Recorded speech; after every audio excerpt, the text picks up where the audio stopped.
हाँ जी बच्चों, कैसे हो? हो रही है तैयारी? शुरू हो गई? पढ़ाई को शुरू की है आप लोगों ने? नहीं की? हाँ जी, ओके। चलिए बच्चों, जो आज हमारा टॉपिक है, आज बहुत ही इंपॉर्टेंट हम टॉपिक करने जा रहे हैं, जो कि है ट्रेडिंग प्रोसीजर। थोड़ा सा मैं आपको बता दूं इस टॉपिक के बारे में। ये टॉपिक किसी किसी स्कूल में अभी भी 5 स्टेप्स का करवाया है और किसी किसी स्कूल में ये 10 स्टेप्स का करवाया है। तो मैं आपको बता दूं कि अब आपको 10 स्टेप्स का ही ट्रेडिंग प्रोसीजर करना है, 5 स्टेप्स का ट्रेडिंग प्रोसीजर नहीं करना। तो अगर आपके स्कूल में अभी भी 5 स्टेप्स का ट्रेडिंग प्रोसीजर करवाया है तो ये गलत है। आपको 10 स्टेप्स का ही ट्रेडिंग प्रोसीजर करना है।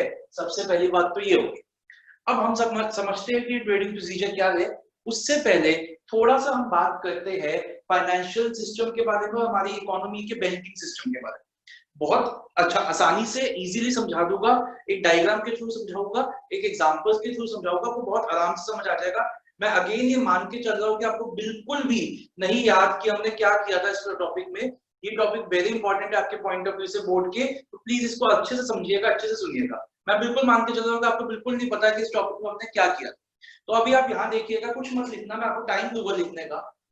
सबसे पहले बच्चों, एक सिमिलैरिटी ड्रॉ करने की कोशिश करते हैं between what, between our country's banking system and our country's financial system.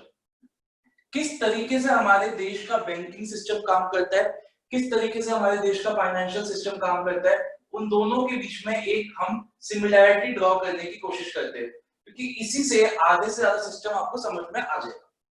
देखिए बच्चों, हमें पता है कि सबसे पहले जो हमारा बैंक था, सबसे पहले हमारा जो बैंक आया था उसका नाम था आरबीआई। जो हमारा फर्स्ट बैंक था उसका नाम था आरबीआई।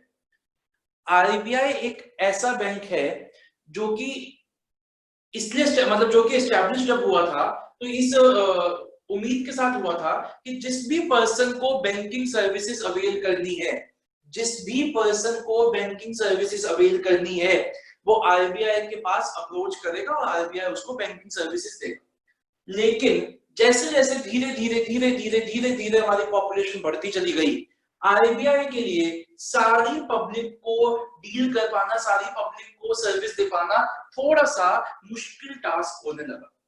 तो आरबीआई ने क्या किया, आरबीआई ने अपने एजेंट्स बनाने शुरू कर दिए, जिनको हम किस नाम से जानते हैं, जिनको हम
सर चले गए क्या?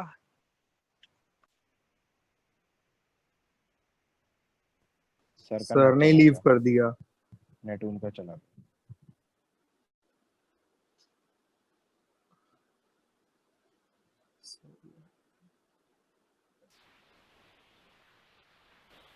तब तक के लिए मनदीप पढ़ा देगा। मनदीप होस्ट है। दीप कहाँ आते हम स्टार्ट कर।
ओके बच्चों, कुछ नेटवर्क इश्यूज आ रहे थे कोई। तो देखिए मैंने क्या कहा, मैंने कहा कि अगर आप अपना अकाउंट कहीं पे भी खुलवाए, चाहे आप अपना अकाउंट एसबीआई के पास खुलवाइए, चाहे आप अपना अकाउंट एचडीएफसी के पास खुलवाइए, आईसीआईसीआई के पास खुलवाइए या कोटक के पास खुलवाइए, वो बेसिकली जो आपका अकाउंट है वो खुल किसके पास रहा है, वो आपका अकाउंट खुल रहा है एसबीआई के पास, सॉरी आरबीआई के पास ही। ठीक है, तो वो बस एक तरीके से मान लीजिए कि आरबीआई के एजेंट है जहां पे आप जाके अकाउंट खुलवा रहे हो, क्योंकि आरबीआई हर इंसान को सर्विस नहीं दे सकता, 150 करोड़ की पॉपुलेशन को वो सर्विस नहीं दे सकता। इसलिए उन्होंने क्या किया, उन्होंने अपने अपने एजेंट्स बना दिए जो अलग अलग जगहों पे आपको सर्विस दे। अब लेकिन अगर हम किसी बैंक के पास जाके पैसे रखवाते हैं, अपने पैसे, अपने फाइनेंशियल ट्रांजैक्शंस करते हैं, तो बेसिकली हमें कुछ ट्रस्ट तो मिलना चाहिए ना, कि हम चाहे एसबीआई के पास जाए, चाहे आईसीआई के पास जाए, चाहे कहीं भी जाए, हमें कुछ ट्रस्ट तो मिलना चाहिए ना कि हमारा जो पैसा है वो बिल्कुल सही सलामत रहेगा और कुछ पैसे के साथ कोई छेड़खानी नहीं होगी। तो वो किसके बलबूते पे, किस ट्रस्ट के बेसिस पे हम इन लोगों को पैसा दे देते हैं, हम अपनी इतनी बड़ी बड़ी ट्रांजैक्शंस इनके पास, अपने लॉकर सर्विसेज अपने अवेल करते हैं, सब कुछ करते हैं। तो वो जो ट्रस्ट है, वो ट्रस्ट है बेसिकली आरबीआई का। आरबीआई एक तरीके से कहता है कि आप किसी के पास भी जाके अपना पैसा रखवा दीजिए, मैं इनकी एक्टिविटीज के ऊपर रेगुलेट करूंगा, रेगुलेशंस रखूंगा, मैं एक रेगुलेटर की तरह काम करूंगा और इन सब की एक्टिविटीज के ऊपर मेरा कंट्रोल रहेगा। कोई भी मिस, मतलब कहीं पे भी आप पैसा रखवाते हो तो आप बिल्कुल मत घबराइए। अगर कोई भी कंपनी, अगर कोई भी बैंक जो है वो कुछ घपला करेगा तो आई एम रिस्पॉन्सिबल, मैं आपको उससे पैसे वगैरह रिकवर करके दूंगा। तो एक्चुअली में RBI is acting as what, RBI is acting as a regulator, वो रेगुलेट कर रहा है। और दूसरी बात, जैसे मैंने आपको कही कि चाहे आप पैसा कहीं पे भी रखवाइए, वो सारा का सारा अल्टीमेटली पैसा आरबीआई का ही है। आप कोई भी नोट देखिए, आप कोई भी नोट देखिए, चाहे वो नोट आप एसबीआई से की एटीएम से निकालो, चाहे वो नोट आप, एक सेकंड बच्चे, कुछ बच्चे आए, हमको जरा एडमिट कर दो। चाहे आप वो नोट एसबीआई से निकालो, चाहे वो नोट आप एचडीएफसी के एटीएम से निकालो, कहीं से भी जाके लो, उसके ऊपर क्या लिखा होता है, आरबीआई। क्योंकि आरबीआई क्या है, RBI is what, RBI is the custodian. Custodian का मतलब क्या होता है कि वो सारे पैसे की रखवाली करता है, जो भी पैसा हमारे देश के फाइनेंस बैंकिंग सिस्टम में घूम रहा है, चाहे वो इसके थ्रू घूम रहा हो, चाहे इसके थ्रू घूम रहा हो, चाहे इसके थ्रू या इसके थ्रू, वो कस्टोडियन की तरह एक्ट करता है। तो कस्टोडियन का मतलब क्या हुआ, कस्टोडियन का मतलब हुआ रखवाला, वो सारे पैसे का रखवाला है। तो एक बार फिर से बैंकिंग सिस्टम को समझते हैं। सबसे पहले मैंने बोला कि आरबीआई जो हमारा बैंक है, रिजर्व बैंक ऑफ इंडिया, वो चाहता था कि कोई भी पर्सन जो इंडिया में बैंकिंग सर्विसेज अवेल करना चाहता है वो उसके पास जाए। लोगों ने जाना शुरू किया और धीरे धीरे उसको आरबीआई को समझ आ गया कि यहाँ पे जितनी जनता है, जो पॉपुलेशन है, उसको अकेले मैं सर्विस नहीं दे सकता। तो आरबीआई ने क्या किया, आरबीआई ने अपने एजेंट्स बना दिए, जिनको हम कमर्शियल बैंक्स के नाम से जानते हैं, एसबीआई, एचडीएफसी, आईसीआई, कोटक और भी कोई भी बैंक। अब ये जो कमर्शियल बैंक है ये बेसिकली कुछ नहीं है, ये आरबीआई के ही एक तरीके की ब्रांच है।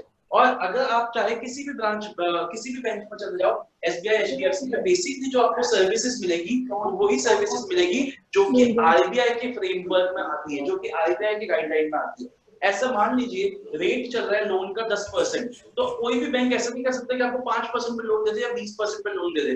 जो लोन का रेट चल रहा है, वो जो इंस्ट्रक्शन आरबीआई ने दे रखी है कि आप लोन का रेट इतना ही रखना है, इससे ज्यादा या कम नहीं रखना, मतलब इससे ज्यादा नहीं रख सकते, इससे कम नहीं रख सकते, वो फॉलो करनी पड़ेगी। अदरवाइज आरबीआई क्या करेगा, इनका लाइसेंस जो है वो रद्द कर देगा। और इनका लाइसेंस अगर रद्द हो गया तो फिर वो उसकी मतलब फिर कोई इनके पास जाके पैसे थोड़ा रख पाएगा, क्योंकि एक तरीके से आरबीआई ये बोल देगा कि भैया इनके पास पैसे रखवाना तो अपने रिस्क पे रखवाना, मेरी कोई गारंटी नहीं है, तो लाइसेंस रद्द हो जाएगा। आपको पता ही है, शायद ना पता हो, मैं बताया तो रिलायंस जो कंपनी है, रिलायंस इंडस्ट्रीज, वो बहुत टाइम से चाहती है एक बैंक खोलना, मतलब वो चाहती है कि रिलायंस की बैंक भी खुल जाए। मैं रिलायंस की पेमेंट बैंक की बात नहीं कर रहा, जैसे पेटीएम के पेमेंट बैंक है जो कि इनके वॉलेट वगैरह वाले सिस्टम पे चलते हैं, मैं उसकी बात नहीं कर रहा। एक फिजिकल बैंकिंग सर्विसेज में भी रिलायंस आना चाहता है, बट अभी तक उसकी आरबीआई ने उसको लाइसेंस नहीं दिया है। कुछ होएगा, कुछ कंडीशंस होगी जो रिलायंस अभी फुलफिल नहीं कर पा रहा होगा, तो एक बार वो लाइसेंस उसको मिल जाएगा तो वो बैंकिंग में भी आ जाएगा। तो कहने का मतलब क्या है कि आरबीआई बहुत स्ट्रिक्टली वॉच करता है इनके ऊपर, क्योंकि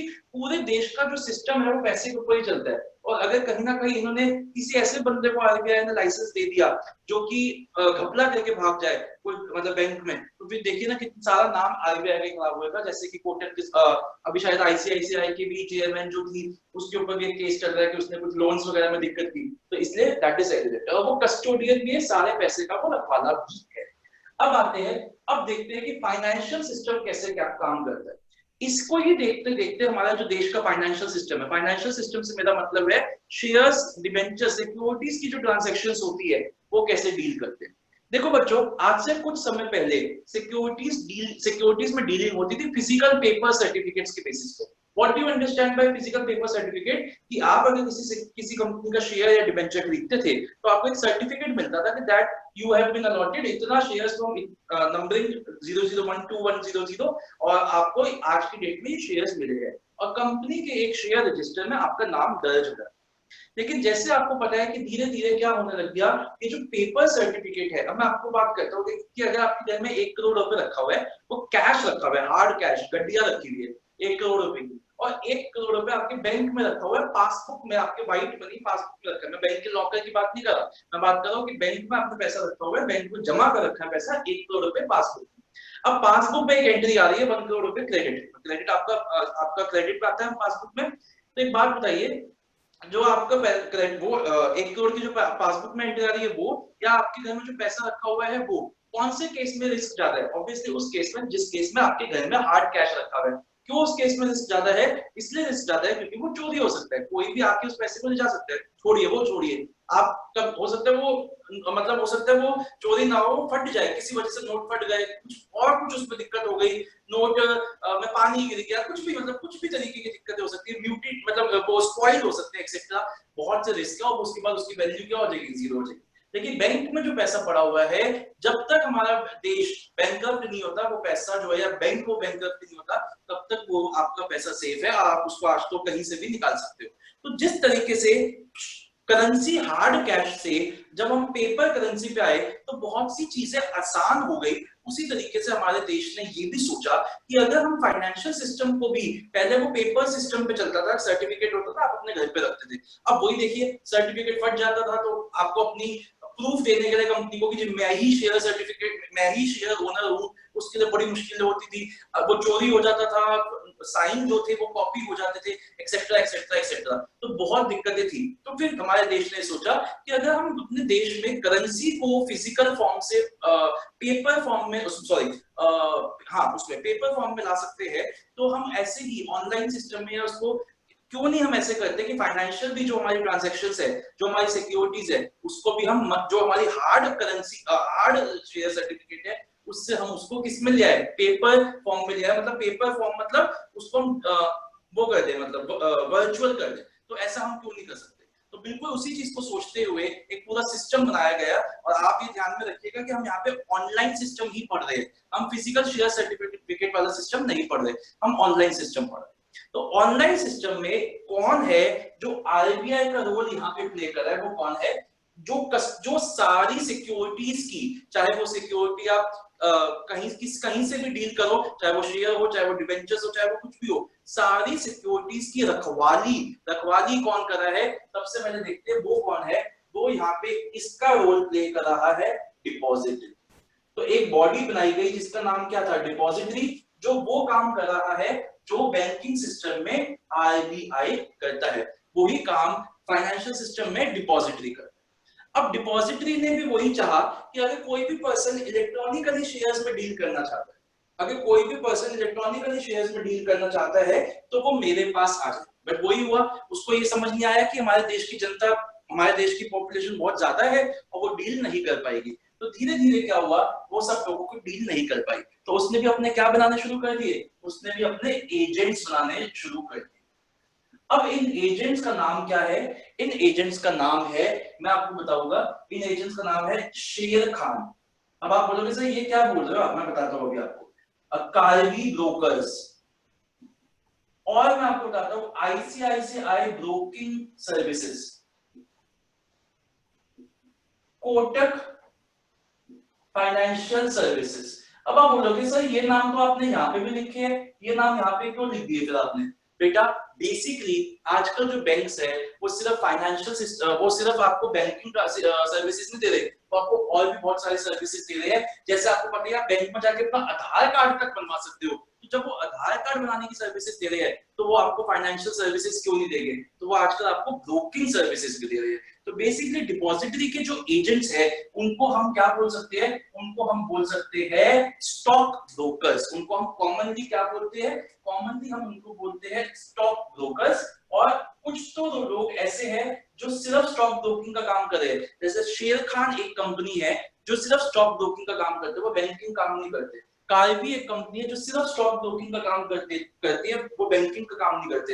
ये नाम है, ये कंपनीज का नाम है। आप शेर खान की कोई ऐसा नहीं है कि सर ये जंगल बुक का मैंने कोई कैरेक्टर आपके सामने लिख दिया है। शेर खान एक कंपनी का नाम है, इसका ऑफिस M2 के जो रोहिणी M2 के वहां पे इसका ऑफिस भी है और अलग अलग जगहों पे इसकी ब्रांचेस भी है। आप ऑनलाइन भी इनसे डीलिंग कर सकते हो, मतलब इनके साथ आप अपना बिजनेस कर सकते हो। तो शेर खान एक कंपनी का नाम है, कार्वी एक बहुत रिनाउंड कंपनी है। आईसीआईसीआई का बैंक भी है और आईसीआईसीआई का ब्रोकिंग सर्विसेज भी है, वो एक डिवीजन है आईसीआईसीआई बैंक की। ऐसे ही कोटक जो मैंने यहाँ लिखा है बैंक में, कोटक की एक ब्रांच, मतलब एक कोटक बिजनेस जो है, कोटक जो एक कंपनी है उसका एक बिजनेस बैंकिंग भी है और उसका एक बिजनेस फाइनेंशियल सर्विसेज भी है। तो बेसिकली क्या हुआ, डिपॉजिटरी ने अपने इन लोगों को एजेंट्स बना दिया।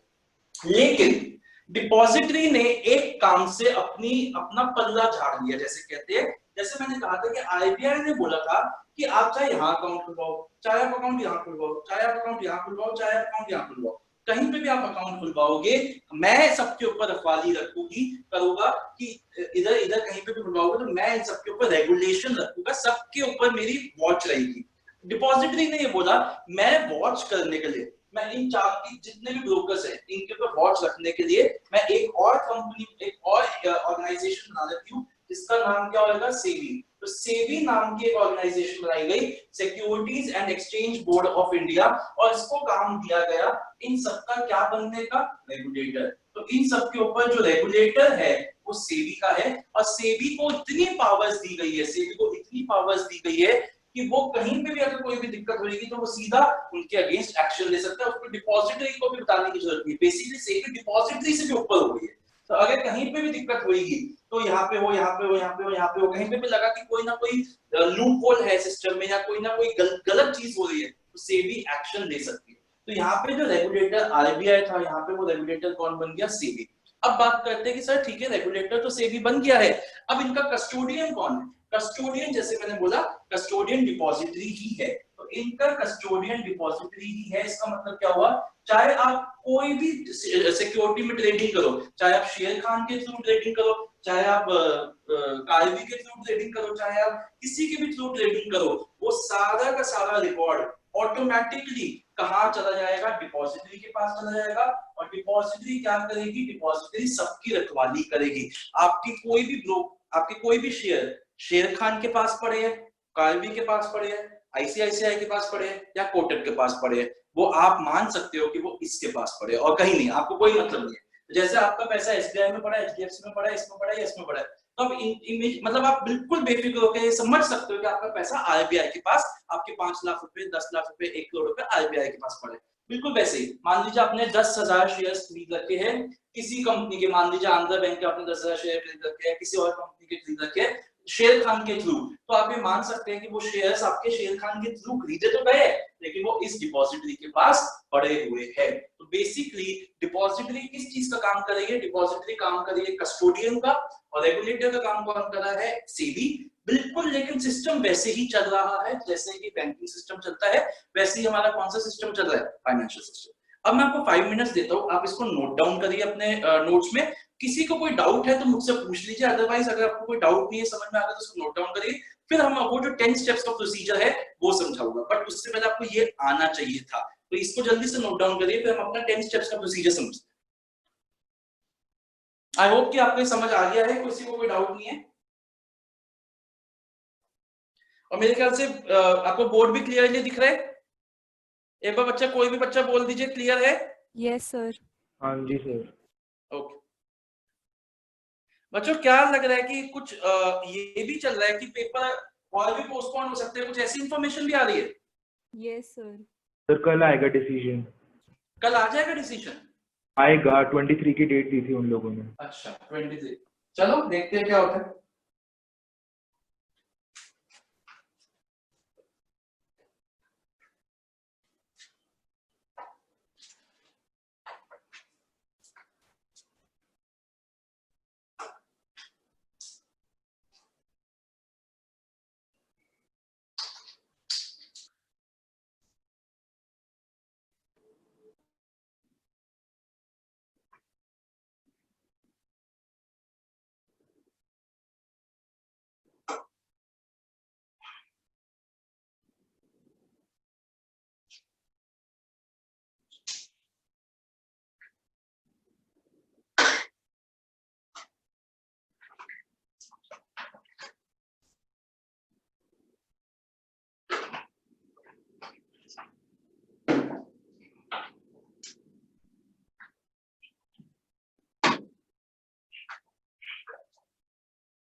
चलिए बच्चों, मैं इसको हटा दूं, बना लिया सबने? हो गया?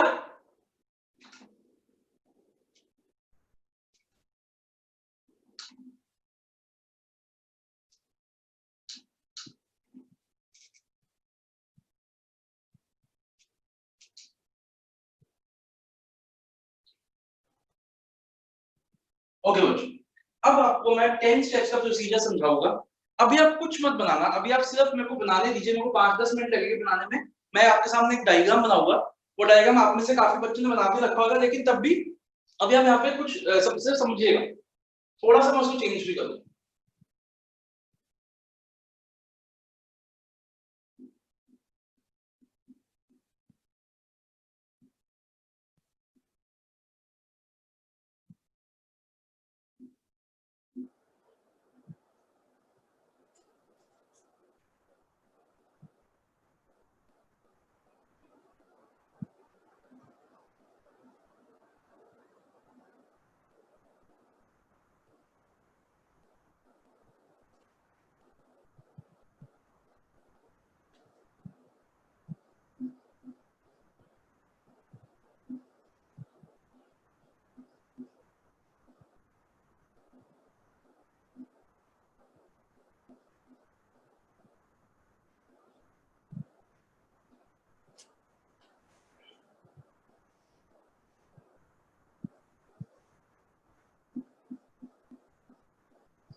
बच्चों देखिए आप इस डायग्राम को समझते हैं, जहां पे मैंने प्लेसमेंट की है ना चीजों की, वो भी बहुत इंपॉर्टेंट है, जिस चीज को मैंने जहां प्लेस किया। सबसे पहले मैंने बनाई है एक ऑर्गेनाइजेशन जिसका नाम है डिपॉजिटरी। ये डिपॉजिटरी कोई भी हो सकती है। आज हमारे देश में 2 डिपॉजिटरीज है, एक का नाम है NSDL, एक का नाम है CDSL। तो ये डिपॉजिटरी कोई भी हो सकती है, NSDL भी हो सकती है, या CDSL भी हो सकती है। मैंने कुछ नहीं लिखा, मैंने सिर्फ लिख दिया है डिपॉजिटरी। अब डिपॉजिटरी होता क्या है वो समझते हैं। डिपॉजिटरी एक तरीके से समझ लीजिए जैसे कि एक तिजोरी है, या क्लाउड में आजकल सब कुछ चीज हम क्लाउड में स्टोर कर लेते हैं, वैसे मान लीजिए क्लाउड एक स्टोरेज है, और उस स्टोरेज के अंदर बहुत बड़े क्लाउड के अंदर छोटे छोटे से स्टोरेज है, मतलब छोटे छोटे से क्या है, ये लॉकर्स है। मैंने सिर्फ 5 लॉकर्स बनाए, लेकिन इसमें करोड़ों लॉकर्स है। मैंने 5 लॉकर्स बनाए, वो 5 लॉकर किस किस के वो भी अभी बताता हूँ। उसके नीचे मैंने लिखा है एक बैंक है। अगेन मैंने बैंक कोई भी हो सकता है, वो HDFC हो सकता है, SBI हो सकता है, वो RBI नहीं हो सकता, ऑब्वियसली वो क्या हो सकता है, कोटक हो सकता है, कोई भी हो सकता है। मैंने कोई नाम नहीं लिखा, मैंने सिर्फ लिख दिया बैंक है, वो कोई भी बैंक हो सकता है। उसके बाद मैंने यहाँ पे बनाया ये एक स्टॉक ब्रोकर है। ये कारगी हो सकता है, शेर खान हो सकता है, या ICICI सिक्योरिटीज हो सकता है, ये कोटक फाइनेंशियल सर्विसेज हो सकता है, ये कोई भी हो सकता है। मैंने सिर्फ लिख दिया SB1। SB मतलब स्टॉक ब्रोकर। मैंने यहाँ लिखा है कुछ लोग बनाए हैं, उसमें मैंने इसका नाम लिखा है I1। I मतलब इन्वेस्टर 1। तो मैं एक बार आपको यहाँ पे छोटी सी की बना देता हूँ। I मतलब क्या हो गया, इन्वेस्टर। SB मतलब क्या हो गया, स्टॉक ब्रोकर। और आपका SE मतलब क्या, हाँ अब आ जाइए, ये क्या बनाया मैंने, ये स्टॉक एक्सचेंज है। स्टॉक एक्सचेंज क्या है, जहां जो कि एक तरीके के, जैसे कहते हैं ना कोई डिबेट होती है, तो कुछ लोग होते हैं जो उसको मॉडरेट करते हैं। मॉडरेट मतलब उसको कंट्रोल करते हैं। जैसे आप लोगों ने लोकसभा या राज्यसभा देखा होगा, उसमें एक स्पीकर जो होता है, वो स्पीकर कौन है, वो सबको कंट्रोल कर रहा है। मतलब स्पीकर के सामने मोदी साहब को भी परमिशन लेनी पड़ती है बोलने के लिए। देश के सबसे इंपॉर्टेंट आदमी को भी स्पीकर साहब जब तक नहीं बोलेंगे कि आप बोल सकते हैं मोदी जी, आप बोलिए, तो वो नहीं बोलेगा। एक तरीके से वो कौन हो गया, वो एक तरीके से पूरे गेम का, पूरे उस सिस्टम का, उस हाउस का क्या है, मॉडरेटर है। वैसे ही यहाँ पे स्टॉक एक्सचेंज है। स्टॉक एक्सचेंज क्या है, स्टॉक एक्सचेंज एक तरीके से मॉडरेटर कह लीजिए या मीडिएटर कह लीजिए, अभी बताता हूँ। तो स्टॉक एक्सचेंज मैंने यहाँ पे क्या लिखा है, SE। यहाँ पे SE का मतलब हो गया स्टॉक एक्सचेंज। और देखिएगा मेरी प्लेसमेंट, जैसे मैंने बोला, मैंने सेबी को डिपॉजिटरी से भी ऊपर प्लेस किया है, स्टॉक एक्सचेंज के भी ऊपर प्लेस किया है। सेबी सबसे ज्यादा पावरफुल है, सेबी स्टॉक ब्रोकर से भी ज्यादा पावरफुल है, सेबी इन्वेस्टर से भी ज्यादा पावरफुल है, सेबी स्टॉक एक्सचेंज से भी ज्यादा पावरफुल है, सेबी डिपॉजिटरी से भी ज्यादा पावरफुल है, और सेबी जो है वो हमारे बैंक से भी ज्यादा पावरफुल है। सेबी सबसे पावरफुल है।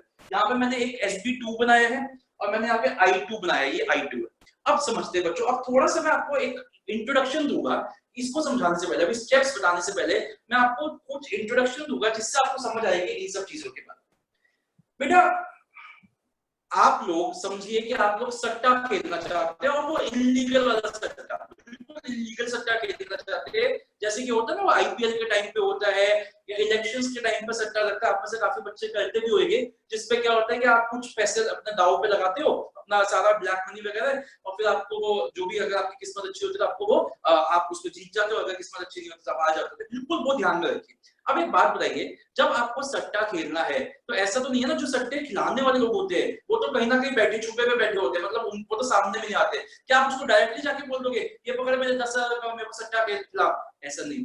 तो आप क्या करते हैं, क्या होता है, उन जो वो बड़े प्लेयर है जो इस सट्टे को चला रहे हैं, जो इस पूरे सट्टे बाजार को चला रहे हैं, वो लोग अपने क्या छोड़ देते हैं मार्केट में, एजेंट्स छोड़ देते हैं, जिनको हम बुकीज कहते हैं। जो छोटे छोटे लोग होते हैं ना, जो बुकीज होते हैं, उनको हम क्या कहते हैं, एजेंट्स है वो बुकीज।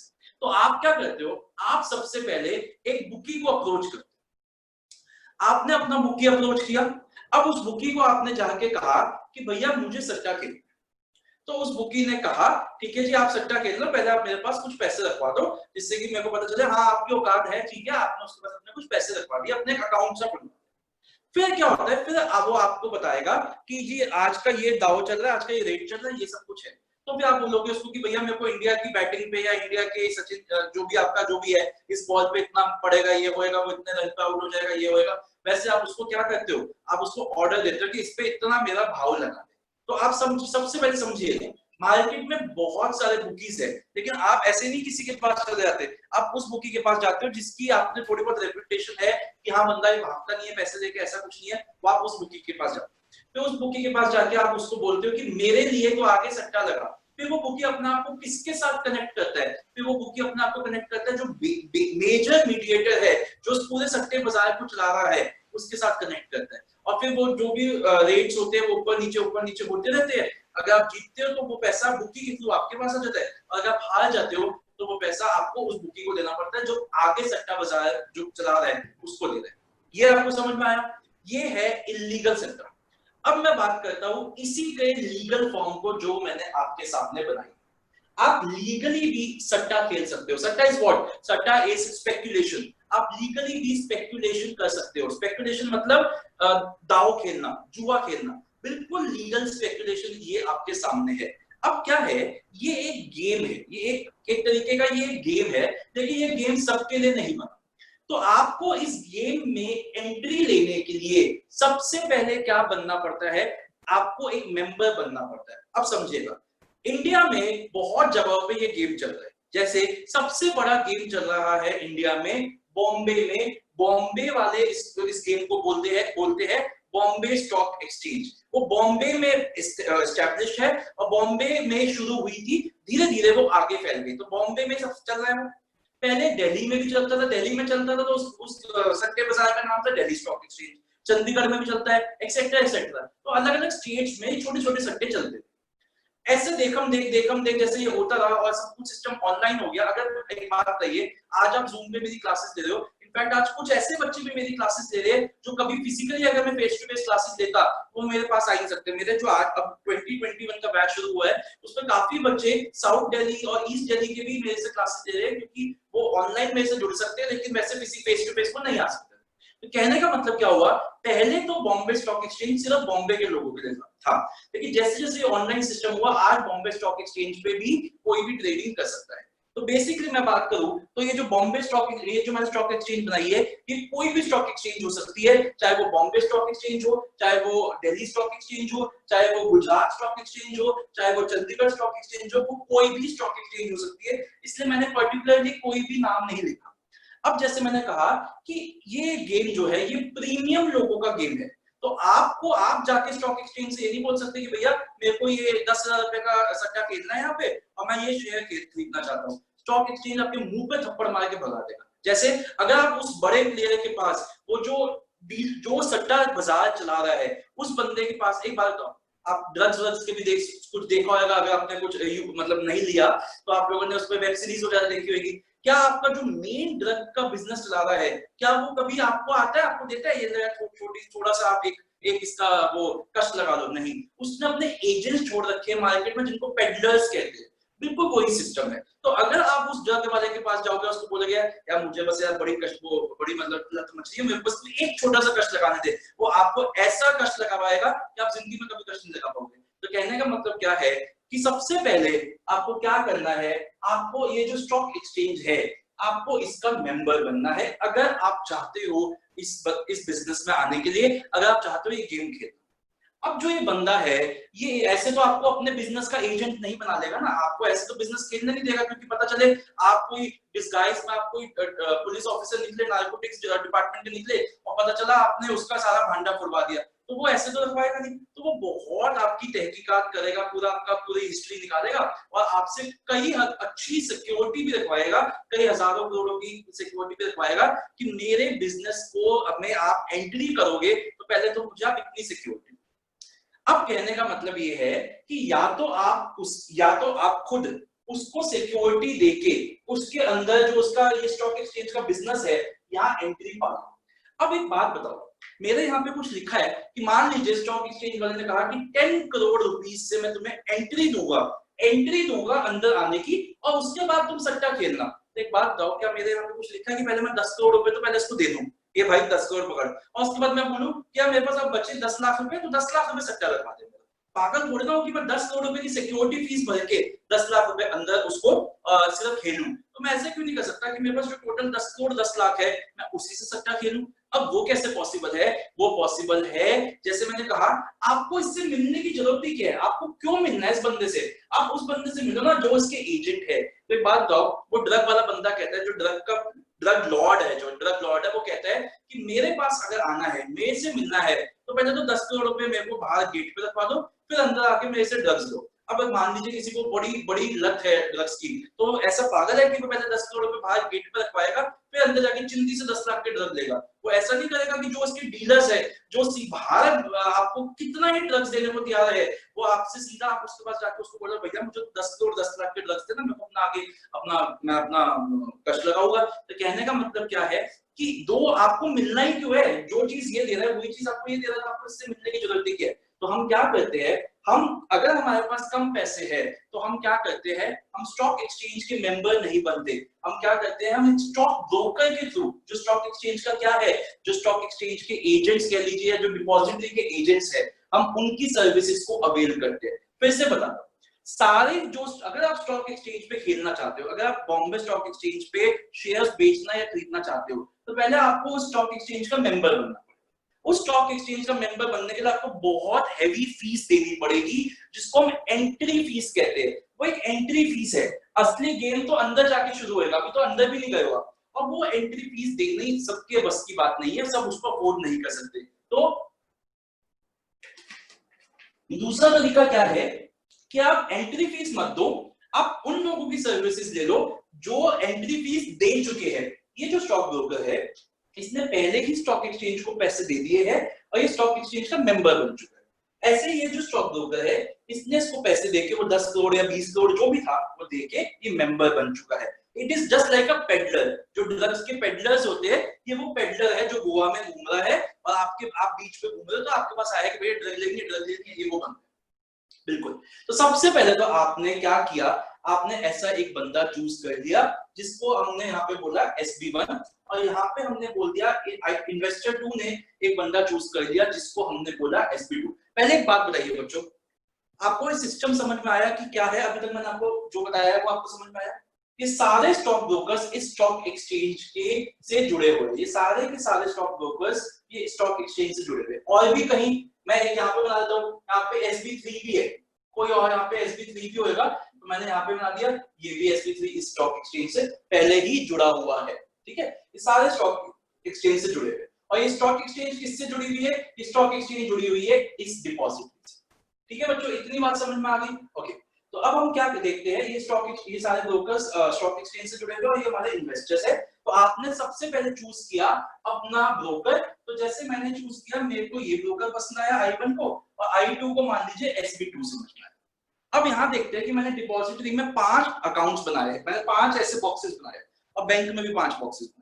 जैसे मैंने कहा, ये आपका लीगल मनी से चलेगा, ये पूरा सिस्टम आपका लीगल मनी से चलेगा। और लीगल मनी से अगर कोई चीज चलेगी तो आपको वो सारी ट्रांजैक्शन किसके थ्रू करनी पड़ेगी? वो सारी ट्रांजैक्शन आपकी किसके थ्रू होगी? बैंक के थ्रू होगी। तो इसका मतलब आपका बैंक में अकाउंट होना चाहिए। तो मैंने बैंक में 5 अकाउंट बनाए हैं। जैसे पहला अकाउंट मैंने बनाया I1 का, ये पहला अकाउंट I1 का है, ये दूसरा, ये यहाँ पे लास्ट अकाउंट I2 का है। ऐसे स्टॉक ब्रोकर का भी एक अकाउंट है, ऐसे स्टॉक ब्रोकर 2 का भी एक अकाउंट है, और स्टॉक एक्सचेंज का भी एक अकाउंट है। मैंने 5 अकाउंट बनाए। ऐसे ही डिपॉजिटरी में मैंने जैसे कहा, मैं अभी बता नहीं रहा कि क्या नाम होता है, जैसे मैंने कहा डिपॉजिटरी में आपकी छोटे-छोटे वॉल्ट्स है, छोटे-छोटे आपकी क्या है?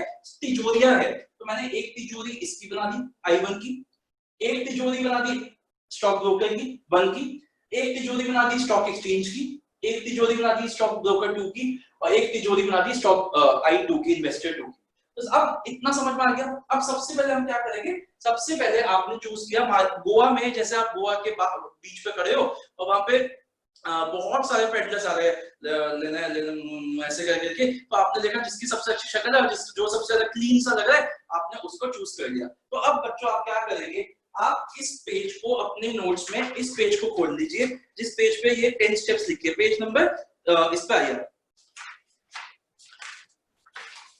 पेज नंबर 13 पे आ जाइए, ट्रेडिंग प्रोसीजर 13 पे, जो मेरी सप्लीमेंट्री बुक है उसके पेज नंबर 13 पे आ जाइए। और अभी आपको सिर्फ और सिर्फ हेडिंग्स पढ़नी है। तो जैसे जैसे मैं आपको हेडिंग्स बोलता रहूंगा, आप अपने बुक से उन हेडिंग्स को क्या करते रहेंगे? मैच करते रहेंगे। ठीक है, तो सबसे पहले क्या हुआ, सबसे पहले आपने चूज किया कि मेरे को किसके थ्रू ये अपने शेयर्स या सिक्योरिटीज खरीदनी है। तो फर्स्ट स्टेप क्या हो गया? फर्स्ट स्टेप हो गया आपका सिलेक्शन ऑफ अ ब्रोकर। तो आप इस बंदे ने ये ब्रोकर चूज कर लिया, इस बंदे ने ये ब्रोकर चूज कर लिया। सबसे पहला स्टेप हो गया सिलेक्शन ऑफ ब्रोकर। अब जैसे आप ब्रोकर के पास गए, ब्रोकर ने आपको बोला उस पेडलर के पास गए, उस पेडलर ने आपको बोला कि भाई देख मेरे को क्या पता कि तू पुलिस वाला है कुछ, तो उसने कहा तुम मुझे नॉमिनल तुम मेरे पास एक अकाउंट खुलवा दे, उसमें 10,000 रुपए तुम मिनिमम अपने डिपॉजिट कर दे, मैं इस 10,000 से तेरे को क्या करता रहूंगा, तेरे को मैं आगे ड्रग्स वगैरह देता रहूंगा, लेकिन तुम मेरे पास अपने नाम वाम खुलवा के एक अकाउंट खोल दे मेरे पास छोटा सा अपना। तो बिल्कुल वैसे ही आप जैसे ही गए ब्रोकर के पास, आपके ब्रोकर ने आपको बोला कि सर मेरे से बिजनेस करने के लिए आगे आप एक मेरे पास अकाउंट खोल लीजिए, और उस अकाउंट का एक स्पेशल नेम होता है, उस अकाउंट का नाम होता है डीमैट अकाउंट, डीमटेरियलाइज्ड अकाउंट। और ये अकाउंट खुलता कैसे है, जैसे मैंने आपको बताया कि ये ब्रोकर किससे कनेक्टेड है, स्टॉक एक्सचेंज से, तो ये ब्रोकर स्टॉक एक्सचेंज को बताएगा कि एक I1 के नाम पे, बस ये बताएगा I1 के नाम पे मुझे एक अकाउंट खुलवाना है, क्योंकि स्टॉक एक्सचेंज सिर्फ स्टॉक ब्रोकर को जानती है, स्टॉक एक्सचेंज इसको नहीं जानती, I1 को नहीं जानती, स्टॉक एक्सचेंज सिर्फ स्टॉक ब्रोकर को जानती है। तो स्टॉक ब्रोकर बोलेगा सर मुझको, स्टॉक एक्सचेंज को कहेगा सर मुझको, वो अब उस ड्रग लॉर्ड के पास जा रहा है कि सर मुझको ना एक बंदे के लिए ड्रग्स चाहिए, तो वो छोटा सा अकाउंट खुलवा देता है इसके पास जाके कि अब सर इसके लिए भी अब ड्रग्स लिया करूंगा मैं आपसे, तो उस अकाउंट को क्या बोला जाता है, डीमैट अकाउंट। और वो स्टॉक एक्सचेंज किसके पास जा रहा है, डिपॉजिटरी के पास, इधर आके उसने डिपॉजिटरी से कनेक्टेड है, तो उसने बोला कि एक लॉकर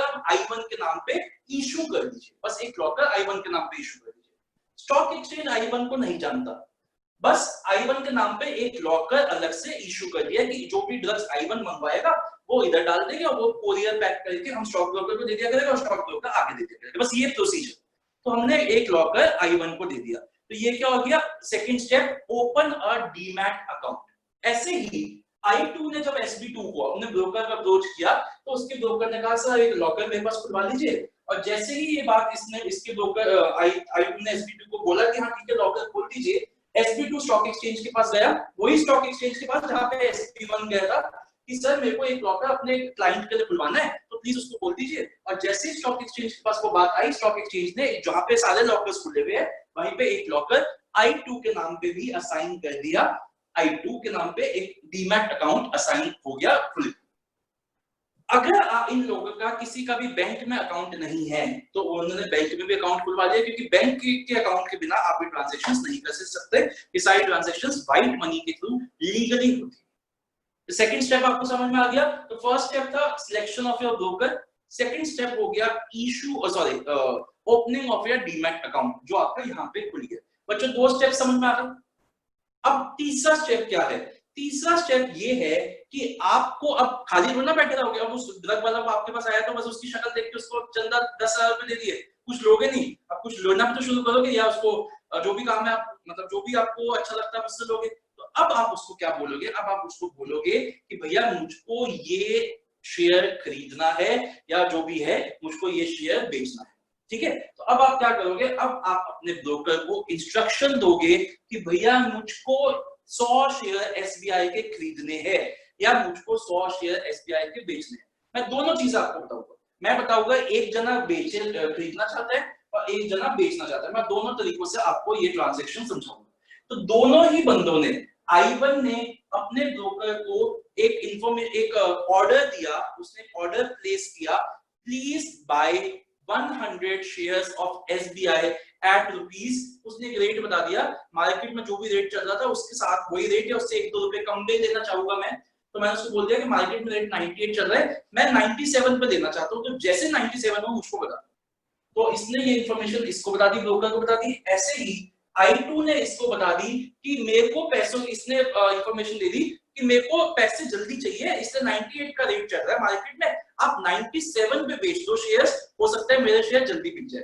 एक बात बताओ, आपको कोई चीज मार्केट में बेचनी है, परफेक्ट कंपटीशन की मार्केट है, आप कुछ चीज बेचना चाहते हो तो और आपको जल्दी पैसे चाहिए, बहुत जल्दी पैसे चाहिए, तो आप क्या कर सकते हो कि सब लोग वो जो चीज 300 रुपए की बेच रहे हैं, अगर आप उसको 259 रुपीज का बेच दोगे तो कस्टमर आपके पास आ जाएगा। अगर आप परफेक्टली सब्स्टिट्यूट गुड्स में डील कर रहे हो तो पर्सन आपके पास आ जाएगा। वही चीज यहाँ पे हुई कि वैसे तो रेट मार्केट में चल रहा है इस शेयर का 98, लेकिन इस I2 को पैसों की जल्दी जरूरत थी, ज्यादा जरूरत थी, तो इसने अपने लोगों को कहा कि 98 छोड़ 97 पे निकाल दे, मुझे 97, मेरे को 1 रुपए का लालच नहीं है, मुझे पैसे चाहिए जल्दी, तो 97 पे इसने अपने ब्रोकर को बता दिया। तो दोनों ने अब क्या किया, I1 ने और I2 ने, दोनों ने क्या किया, दोनों ने अपने अपने ब्रोकर्स को एक इंस्ट्रक्शन दी कि भैया मेरे को जरा वो जरा थोड़ा सा वो ला दे, जैसे ऐसे अपने आपने उसको बोला कि मेरे को जरा कोकेन चाहिए इतनी, या मेरे को जरा ये चाहिए उतनी, तो आपने वैसे ही इंस्ट्रक्शन दी इसको कि भैया मुझे ये शेयर खरीदना है 97 का, और इसने अपने बंदे को इंस्ट्रक्शन दी कि मुझे ये शेयर बेचना है 97 का। अब मेरा सवाल आपसे, ये इंफॉर्मेशन अभी भी कितने लोगों के पास है कि एक बंदा शेयर खरीदना चाहता है, कोई भी ले लो, जैसे मान लो रिलायंस के शेयर्स लेना चाहता है 98 रुपीज में 100 शेयर, सॉरी 97 रुपीज में 100 शेयर, ये इंफॉर्मेशन अभी भी सिर्फ 2 लोगों के पास है। किसके पास? उस बंदे के पास, खुद के पास, और उसके ब्रोकर के पास, ठीक है ना, उस बंदे के पास और उस ब्रोकर के पास ये इंफॉर्मेशन अभी है कि ये बंदा रिलायंस इंडस्ट्रीज के 100 शेयर खरीदना चाहता है 97। ऐसे ही ये इंफॉर्मेशन कि एक बंदा रिलायंस इंडस्ट्री के शेयर बेचना चाहता है 97 पे और उसके पास 100 शेयर्स है, ये किसके पास है? एक वो खुद उस बंदे के पास जिसका नाम I2 है, और SB2 के पास जो कि उसका ब्रोकर है। तो अभी आपने थर्ड स्टेप देखा अपने नोट्स में, अब देखिए थर्ड स्टेप क्या है?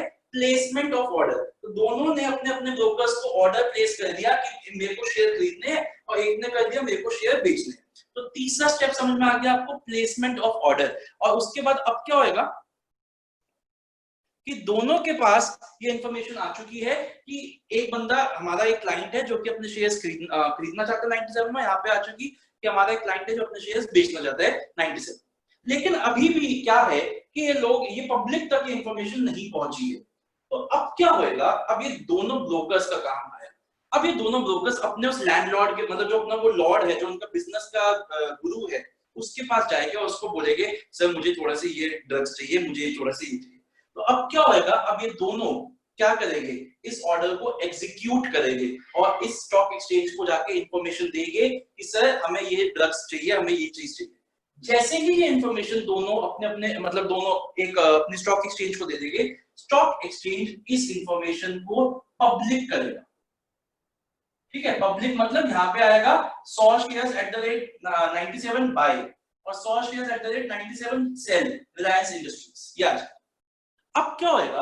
अब जैसे ही स्टॉक एक्सचेंज को लगेगा, इस पर्सन को लगेगा जो इसको मीडिएटर की तरह एक्ट कर रहा है, उसको जैसे ही लगेगा कि दो ऐसी ट्रांजैक्शंस है जो आपस में खत्म हो सकती है, जो ऐसी ट्रांजैक्शंस है जो आपस में खत्म हो सकती है, स्टॉक एक्सचेंज दोनों के ब्रोकर्स को बताएगा कि आप जो चाहते हो 100 शेयर्स 97 के खरीदना चाहते हो रिलायंस इंडस्ट्रीज के, हमें ऐसा बंदा मिल गया है। ऐसे ही वो इस ब्रोकर को बताएगा कि आप जो चाहते हो अपने शेयर्स 97 के सेल करना चाहते हो रिलायंस इंडस्ट्रीज के, हमें एक बंदा मिल गया। तो जैसे ही ये दोनों को बताएगा, ये दोनों ब्रोकर्स अपने अपने जो अपने अपने इन्वेस्टर्स है उनको बता देंगे कि आपकी जो ट्रेड है, जो आप चाहते हो वो कंफर्म, आप 100 शेयर खरीदना चाहते हो रिलायंस इंडस्ट्रीज के, कंफर्म इस रेट पे 97 पे, आप 100 शेयर बेचना चाहते हो रिलायंस इंडस्ट्रीज के 97 पे, कंफर्म हो गया। तो वो इनको एक तसल्ली दे देंगे कि आपका शेयर जो है वो बिक सकता है या आपका जो शेयर है वो खरीदा जा सकता है, वो एक तसल्ली दे देंगे अपने अपने इन्वेस्टर्स को। अब क्या होएगा? अब उसके बाद अब ये इन्वेस्टर बोलेगा ना कि भैया तुम मुझे रिटर्न में दे, जो तूने बोला है कि इतने रेट पे तूने शेयर खरीद लिया है और ये रेट पे तेरी कमीशन इतनी बनती है, मुझे तेरे को इतना पैसा देना है और तू मेरे को शेयर्स दे देगा। और ऐसे ये बोलता है कि भाई तू मुझे लिखित में दे कि तूने मेरे शेयर्स इतने रेट के बेच दिए, तेरी कमीशन इतनी बनती है, उसके बाद जो बचता है वो पैसा तू मेरे को दे देगा, मैं तेरे को शेयर दे दूंगा। दोनों ने लिखित में मांगा, रिटर्न में मांगा, क्योंकि सब लीगल है, कुछ इलीगल थोड़ा ना हो रहा है। दोनों ने अपने अपने ब्रोकर को बोला कि हमें लिखित में दे दो, और दोनों के ब्रोकर ने दोनों अपने अपने इन्वेस्टर्स को लिखित में दे दिया कॉन्ट्रैक्ट नोट, जिसको हम कहते हैं डॉक्यूमेंट इशू किया, जिसको हम कहते हैं कॉन्ट्रैक्ट नोट। और उस कॉन्ट्रैक्ट नोट पे लिख दिया, जैसे इसने लिखा कि मैंने आपके कहने पे 100 शेयर रिलायंस इंडस्ट्रीज के 97 रुपीस पे खरीद लिए हैं, इसके हिसाब से 9700 तो ये हो गया, मैं इतनी कमीशन दूंगा। मान लीजिए उसने बोला कि मैं 300 रुपए कमीशन दूंगा, 10,000 रुपए आप मुझे दे दीजिए, मैं आपको आपके शेयर दे। ऐसे इस ब्रोकर ने अपने बंदे को लिख के बताया कि 9700 पे मैंने आपके शेयर्स को निकाल दिया है रिलायंस इंडस्ट्रीज के, 200 रुपए मेरी कमीशन है, कमीशन अलग अलग हो सकती है दोनों की, 200 रुपए मेरी कमीशन है, 9500 रुपीज आपके मेरे पास पड़े हुए हैं, आप शेयर्स मुझे दे जाइए और अपने पैसे दे जाइए। तो दोनों ने कॉन्ट्रैक्ट नोट में ये लिख के अपने अपने इन्वेस्टर्स को दे दिया। पहले मेरा सवाल आपसे, मेरे को बताइए पहले 6 स्टेप्स आपको समझ में आए कि नहीं आए? फर्स्ट 6 स्टेप्स एक बार रिपीट करते हैं, आप मुझको बताइए कि फर्स्ट 6 स्टेप्स आप लोगों को समझ में आए कि नहीं आए।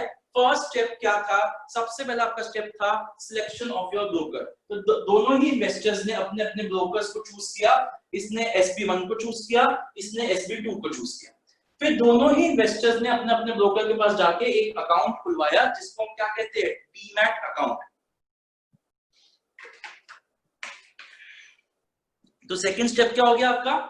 Opening of a demat account. फिर तीसरा स्टेप क्या हुआ कि आपने अपने ब्रोकर्स को बोला कि हमें ये शेयर खरीदना है और हमें ये शेयर बेचना है। तो दोनों ही इन्वेस्टर्स ने अपने अपने ब्रोकर्स को एक ऑर्डर प्लेस किया जिसको हम क्या कह सकते हैं? Placement of an order. फिर क्या हुआ? फिर उन ब्रोकर्स ने आगे जाके स्टॉक एक्सचेंज को बताया कि हमारा एक क्लाइंट ये शेयर्स खरीदना या बेचना चाहते हैं। तो उन्होंने आगे आगे जाके अपने अपने स्टॉक एक्सचेंज को दोनों ने बता दिया। ये क्या हो गया? Execution of the order. फिर क्या हुआ? उस एग्जीक्यूशन के बाद जैसे ही दो लोगों की जो वो थे डिमांड्स थी वो मीट होती है, वैसे ही स्टॉक एक्सचेंज अपने अपने ब्रोकर्स को बता देता है कि आपका जो आप क्लाइंट की जो रिक्वायरमेंट थी वो पूरी हो गई। ऐसे यहाँ पे भी बता देते हैं। तो वो दोनों ब्रोकर्स अपने अपने क्लाइंट को क्या इशू करेंगे? Trade confirmation slip. बट वो एक लीगल डॉक्यूमेंट नहीं है। उनका ब्रोकर मानता है कि भैया मेरे को सिर्फ ये नहीं सोचना कि मेरे को मेरा शेयर बिक जाएगा या खरीद लेंगे, मुझे पूरा लिखित मिले, इतने का बेचा है, इतनी तेरी कमीशन है, इतना पैसा मुझे तेरे को देना है या मुझे तेरे से मिलेगा। तो दोनों ब्रोकर्स अपने अपने क्लाइंट्स को क्या इशू करते हैं? एक कॉन्ट्रैक्ट नोट। उस कॉन्ट्रैक्ट नोट पे with time date everything written होता है कि इतने का शेयर आपका कहने पे बेचा है, इतने रुपए मेरे बनते हैं, आपके बनते हैं, आपको देने हैं, इसमें मेरी कमीशन ये जुड़ गई या ये है जो भी है, पूरा का पूरा with date time seal of the broker लग के, टाइम स्टैंप लग के वो ब्रोकर आपको इशू कर देता है। अब मेरे को बताइए, पहले ये 6 स्टेप समझ में आ गए? किसी के मन में कोई डाउट है इन 6 स्टेप्स को लेके? बताइए, कोई डाउट नहीं? ओके, अब हम शुरू करते हैं अपना आगे का गेम। ये तो हो गया कागजी कार्रवाई कि हो जाएगा जी आपके शेयर बिक गए, आपके शेयर मिल गए। अब असली गेम शुरू होएगा। अब जैसे ही कॉन्ट्रैक्ट नोट आया I1 के पास और जैसे ही कॉन्ट्रैक्ट नोट आया I2 के पास, इनको अपना फर्ज निभाना पड़ेगा। I1 ने शेयर खरीदने थे तो I1 को क्या करना पड़ेगा? I1 को पैसे देने पड़ेंगे ब्रोकर को और उसको शेयर्स मिल जाएंगे। तो I1 अब क्या करेगा? SB1 के अकाउंट में कुछ पैसे ट्रांसफर करेगा। तो क्या होगा? I1 क्या करेगा? SB1 के अकाउंट में कुछ पैसे ट्रांसफर बैंक में, ठीक है। ऐसे ही I2 क्या करेगा? I2 के डीमैट अकाउंट में जो शेयर पड़े हुए हैं वो SB2 को के अकाउंट में ट्रांसफर कर देगा। तो I1 के जो डीमैट अकाउंट में जो शेयर पड़े हुए हैं 100 शेयर रिलायंस इंडस्ट्रीज के, वो SB1 के अकाउंट में ट्रांसफर। ठीक है जी। तो पहला स्टेप क्या हो गया? मतलब 7 स्टेप क्या हो गया? डिलीवरी ऑफ शेयर्स और पेमेंट ऑफ कैश। ये तो हो गया डिलीवरी ऑफ शेयर्स, सॉरी ये तो हो गया पेमेंट ऑफ कैश, ये हो गया डिलीवरी ऑफ शेयर्स। तो यहां से इसने क्या किया? इसने शेयर्स डिलीवर कर दिए और यहां से इसने क्या किया? इसने कैश डिलीवर। ठीक है जी, इतनी बात समझ में आ गई। अब मेरा दूसरा पॉइंट आपसे कि जैसे ही वो पैसा उस पेडलर के पास पहुंचा, वो पैसा उस पेडलर का थोड़ा, वो तो लैंडलॉर्ड का है, जिस मतलब वो तो उस ड्रग लॉर्ड का है जो उस बिजनेस को चला रहा है, तो वो क्या करेगा? वो तो उसको आगे दे देगा। ऐसे ही अगर उसके पास कुछ माल है तो वो तो अपने उसको मतलब वो खरीद रहा है किसी से, तो वो तो अपने लैंडलॉर्ड को वापस कर देगा जो ड्रग लॉर्ड है उसका। अब क्या होगा? ये पैसा जैसे ही SB1 के पास आया, वो उसको अपने पास रख ही नहीं सकता क्योंकि वो उसका है ही नहीं। वो क्या करेगा? वो ये कैश है, मतलब इसको मैं मनी लिख देता हूँ, कैश तो भी गलत वर्ड हो जाएगा, मैं मनी लिख। वो मनी को क्या कर देगा? वो मनी को स्टॉक एक्सचेंज को दे देगा। और देना ऐसे थोड़ी ना है उसके बैंक अकाउंट में डाल। ठीक है जी। ऐसे ही जो शेयर SB2 के को मिले हैं I2 से, मैं यहां लिखता हूं शेयर्स। वो शेयर I2 के, वो शेयर्स SB2 के थोड़ी ना है, वो शेयर्स तो आगे स्टॉक एक्सचेंज को देने हैं। तो वो शेयर्स किसको दे देगा? स्टॉक एक्सचेंज को दे देगा। और स्टॉक एक्सचेंज को कैसे दे देगा? उसके डीमैट अकाउंट में डाल। ठीक है जी। तो अब नेक्स्ट क्या हो गया? इस स्टेप को कहते हैं सेटलमेंट। अब जैसे ही स्टॉक एक्सचेंज के पास वो शेयर्स और पैसा आ जाएगा। अब देखिए फाइनली अभी शेयर्स और पैसा कहां खड़ा हुआ है? शेयर्स खड़े हुए हैं स्टॉक एक्सचेंज के डीमैट अकाउंट में और पैसा खड़ा हुआ है स्टॉक एक्सचेंज के बैंक अकाउंट। मेरा सवाल आपसे क्या वो शेयर्स और क्या वो पैसा इस स्टॉक एक्सचेंज का है? इसका भी तो नहीं है, ये तो सिर्फ एक मीडिएटर है, इसका भी नहीं है वो पैसा एक्चुअली में किसका है? वो पैसा तो इस बंदे का है और वो शेयर्स किसके है? वो शेयर्स इस बंदे के है। लेकिन स्टॉक एक्सचेंज तो इन दोनों को जानता ही नहीं है, स्टॉक एक्सचेंज तो सिर्फ इसको जानता है। तो स्टॉक एक्सचेंज अपना रोल अदा करेगा और वो क्या करेगा? वो अपना जो इधर से शेयर्स आए हैं वो शेयर्स इसको दे देगा और जो कैश आया है वो कैश इसको दे देगा, इस ब्रोकर को मनी।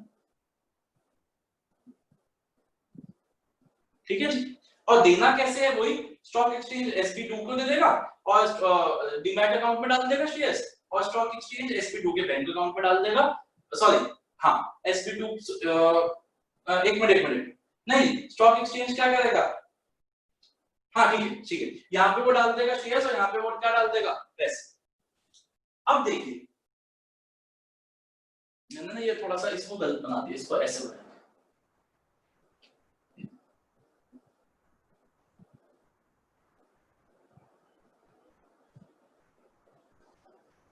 ठीक, क्योंकि वो I2 से आया था ना, तो इसको ऐसे बनाया। अब देखिए क्या वो अब जो पैसा और शेयर्स है वो कहाँ पे?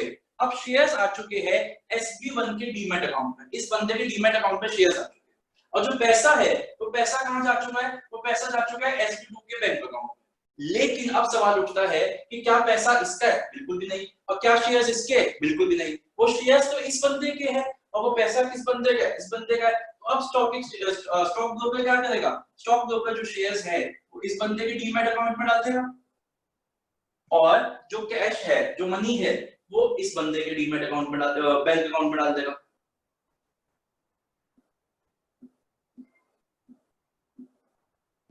ठीक है ना? तो अब क्या होगा? जो शेयर्स SB1 के अकाउंट में आ चुके हैं डीमैट अकाउंट में, वो I1 के अकाउंट में आ जाएंगे और जो कैश, जो मनी हमारा SB2 के अकाउंट में आ चुका है वो किसके अकाउंट में चला जाएगा? I2 के अकाउंट में चला जाएगा। तो अब आप लास्ट के दो स्टेप्स को साथ में पढ़िए। क्या है लास्ट के दो steps? Payment of cash for the shares and transfer of shares in the demat account, deposit of shares in the demat account. Basically अगर देखा जाए तो 9th और 10th स्टेप दो नहीं होने चाहिए थे, ये एक ही स्टेप होना चाहिए था और स्टेप की हेडिंग होनी चाहिए थी payment of cash and delivery of shares, क्योंकि वो दोनों चीजें साइमल्टेनियसली हुई थी। एक ब्रोकर अपने इन्वेस्टर को कैश देगा और एक ब्रोकर अपने इन्वेस्टर को शेयर्स देगा। बट मुझे नहीं पता आपके एनसीईआरटी वालों ने, आपके सीबीएसई ने उसको 2 स्टेप्स क्यों बनाए हैं, बट अगर 2 स्टेप्स बनाया तो हमें भी 2 स्टेप्स ही याद करने पड़ेंगे। बच्चों अब एक बार मैं 7 स्टेप से आपको फिर बताता हूँ। जब हमने कॉन्ट्रैक्ट नोट इशू कर दिया तो दोनों ही जो इन्वेस्टर्स है अपना अपना काम करेंगे। इन्वेस्टर वन ने शेयर्स खरीदे थे तो वो क्या करेगा? वो कैश दे देगा अपने ब्रोकर को, मतलब मनी ट्रांसफर कर देगा अपने ब्रोकर के नाम पे। इन्वेस्टर 2 ने शेयर बेचे थे तो वो क्या करेगा? वो शेयर्स ट्रांसफर कर देगा अपने ब्रोकर के डीमैट अकाउंट पे। अब आपके मन में एक सवाल आ रहा होगा, सर उसके पास थोड़ी ना शेयर्स है, उसके पास थोड़ी ना बैंक पैसा। एक बात बताओ, मान लेते हैं, लेट अस अज्यूम कि कोटक के बैंक में ही इन्वेस्टर का पैसा है और उसी बैंक में स्टॉक ब्रोकर का भी पैसा है और उसी बैंक में स्टॉक एक्सचेंज का भी अकाउंट है और सबका अकाउंट एक ही बैंक में। तो क्या खुद बैंक वाले ऐसे कर सकते हैं कि इन्वेस्टर के बैंक से पैसा निकाल दिया? SB1 ऐसा कर सकता है कि इससे मेरे को पैसा लेना है, इसका बैंक अकाउंट खोलता हूं और पैसा निकालता हूं? भैया मान लिया कि ठीक है इससे तेरे को पैसा देना है, लेकिन जब तक ये तेरे को परमिशन नहीं देगा उस पैसे को लेने के लिए, ये थोड़ा है कि उसके अकाउंट को खोल के तुम पैसा निकाल लोगे। बिल्कुल वैसे ही मान लिया कि एक ही डिपॉजिटरी में सबका डीमैट अकाउंट खुला हुआ है, लेकिन उसका मतलब ये थोड़ा है कि किसी का भी डीमैट अकाउंट खोल के कोई भी पैसा निकाल देगा। परमिशंस की बात है। I1 ने पैसा, जो बैंक है, मान लीजिए कोटक बैंक है, तो I1 ने कोटक बैंक को एक परमिशन दी कि आप मेरे बैंक अकाउंट से पैसा निकाल के, मेरे अकाउंट से पैसा निकाल के आप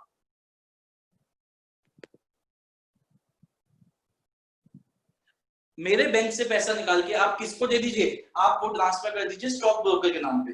ऐसे ही इस I2 ने परमिशन दी अपने डिपॉजिटरी को कि आप मेरे डीमैट अकाउंट को खोल के आपको जो शेयर्स है वो ट्रांसफर कर दीजिए SB2 के नाम पे। तो बेसिकली सारे परमिशंस का काम है, ये सारा कुछ वर्चुअली हो रहा है। आपको सिर्फ जैसे कह लीजिए आपने सिर्फ क्लिक करना है कि ये पैसा उसको ट्रांसफर कर दीजिए, आपने पैसा देना है, लेकिन जब तक आपने ही क्लिक करोगे, उसको ट्रांसफर नहीं करोगे, वो पैसा अपने आप थोड़ी ना ले सकता है। वैसे ही आपने शेयर्स उसको देने हैं, लेकिन जब तक आप ट्रांसफर नहीं करोगे आपका डीमैट अकाउंट के खोल के कोई भी शेयर्स नहीं ले सकता। तो सबसे पहले क्या हुआ, 7 स्टेप में आप एक बंदे ने पैसा दिया और एक बंदे ने शेयर्स ट्रांसफर किए। उसके बाद क्या हुआ, दोनों ब्रोकर्स के पास रिस्पेक्टिवली एक के पास कैश आ चुका है और एक के पास शेयर्स आ चुके हैं, जो कि वो दोनों ही उसके हकदार नहीं है। तो दोनों ने आपस में दोनों ने आगे जाके क्या किया, जो उनका कॉमन लिंक है स्टॉक एक्सचेंज, उसको वो पैसे ट्रांसफर कर दिए और शेयर्स ट्रांसफर कर दिए। और वो वैसे ही किया, कैसे, through the help of bank और डीमैट अकाउंट। तो आपने बैंक में अकाउंट ट्रांसफर कर दिया, पैसे ट्रांसफर कर दिए, और डीमैट अकाउंट के थ्रू आपने क्या किया, शेयर स्टॉक एक्सचेंज को ट्रांसफर कर दिया। तो ये आपका एक स्टेप हो गया सेटलमेंट। अब क्या होगा, अब दो चीजें होंगी, एक साथ होनी चाहिए और उसको दो स्टेप्स में हमने ब्रेक कर दिया कि जो स्टॉक एक्सचेंज है वो जो उसके पास पैसा आया है वो उस दूसरे ब्रोकर को दे देगा, और जो उसके पास शेयर्स आए हैं वो दूसरे ब्रोकर को दे देगा। तो सबसे पहले क्या किया, स्टॉक एक्सचेंज में जो पैसा आया है वो पैसा इसको ट्रांसफर कर दिया, और जो शेयर्स आए हैं वो शेयर्स इसको ट्रांसफर कर दिए, again with the help of जो ऑनलाइन ट्रांजैक्शन है, डीमैट अकाउंट पे शेयर्स ट्रांसफर कर दिए और मनी इसमें जो आपका बैंक अकाउंट है उसमें कैश ट्रांसफर कर दिया। समझ में आई बात? ओके। अब क्या होएगा, अब अगेन इसके पास आ चुका है शेयर्स, इसके पास आ चुका है मनी, जो कि दोनों के ही नहीं है। तो ये बंदा क्या करेगा, ये जो ब्रोकर है, अब जो शेयर्स अब इसके डीमैट अकाउंट में है वो इसके शेयर डीमैट अकाउंट से निकल के अब किसके डीमैट अकाउंट में डाल देगा, I1 के, और जो पैसा इसके पास आ चुका है वो पैसा इसके अकाउंट से निकाल, अपने अकाउंट से निकाल के किसके अकाउंट में डाल देगा, I2 के। तो क्या हुआ हमारा, payment of for the shares, payment for the securities purchase, और लास्ट क्या हो गया, deposit in the demat account. बच्चों मेरे को बताइए, आपको ये सिस्टम सारा समझ में आया कि नहीं आया? मैं यहाँ पे थोड़ी सी ना, यहाँ पे थोड़ा सा खराब सा बन गया, मतलब गंदी हो गया है, मैं इसको और क्लियर करता हूँ दूसरे पेन से बना। देखिए बच्चों, जब डिपॉजिटरी काम करेगी, देखिए सबसे पहले शेयर कौन किसको दे रहा है, I2 दे रहा है SB2 को। तो सबसे पहले मैं ऐसे बनाता हूँ, I2 देगा SB2 को, मैं एरोस ऐसे दिखाता हूँ आपको और क्लियर दिखेगा। फिर SB2 ट्रांसफर करेगा SC के नाम पे, फिर SC ट्रांसफर करेगा SB1 के नाम पे, और SB1 ट्रांसफर करेगा I1 के नाम पे। तो मैंने ये एरोस और क्लियर बना दिए। और ऐसे हम आपको मनी का भी दिखाता हूँ कि मनी कौन किसको दे रहा है। मनी I1 सबसे पहले दे रहा है SB1 को, और फिर SB1 दे रहा है स्टॉक एक्सचेंज को, और फिर स्टॉक एक्सचेंज ट्रांसफर कर रहा है SB2 के नाम पे, और फिर SB2 ट्रांसफर कर रहा है I2 के नाम पे। अभी मैं इसको और कॉम्प्लिकेट नहीं कर रहा, मैं अभी आपको उसको ये लिखा रहा हूं कि किसको क्या कहते हैं। पहले आप मुझे बताइए, ब्रॉडली आपको समझ में आ गया कि क्या किसका क्या मतलब है? आपको मोटा समझ में आ गया कि क्या कौन सी ट्रांजैक्शन कैसे हो रही है? ठीक है, अब मैं आपको थोड़े से नाम बताता हूं। जो ये होता है, जब I1 SB1 को मनी देता है, या I2 SB2 को मनी ट्रांसफर शेयर्स ट्रांसफर करता है, उसको कहा जाता है ट्रेड डे,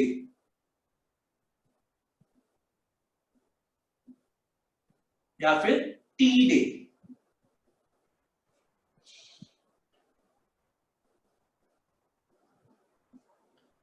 उसके बाद जब SB1 स्टॉक एक्सचेंज को मनी देता है और SB2 स्टॉक एक्सचेंज को शेयर्स देता है, इसको कहा जाता है पे इन डे, पे इन डे।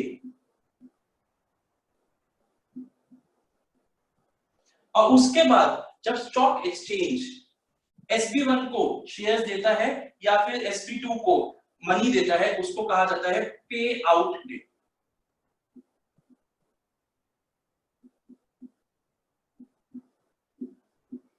अब अगर हम नंबरिंग से देखें तो ट्रेड डे में एक दिन लगता है, 1 डे, पे इन डे में एक दिन लगता है, 1 डे, और पे आउट डे में भी एक दिन लगता है, 1 डे।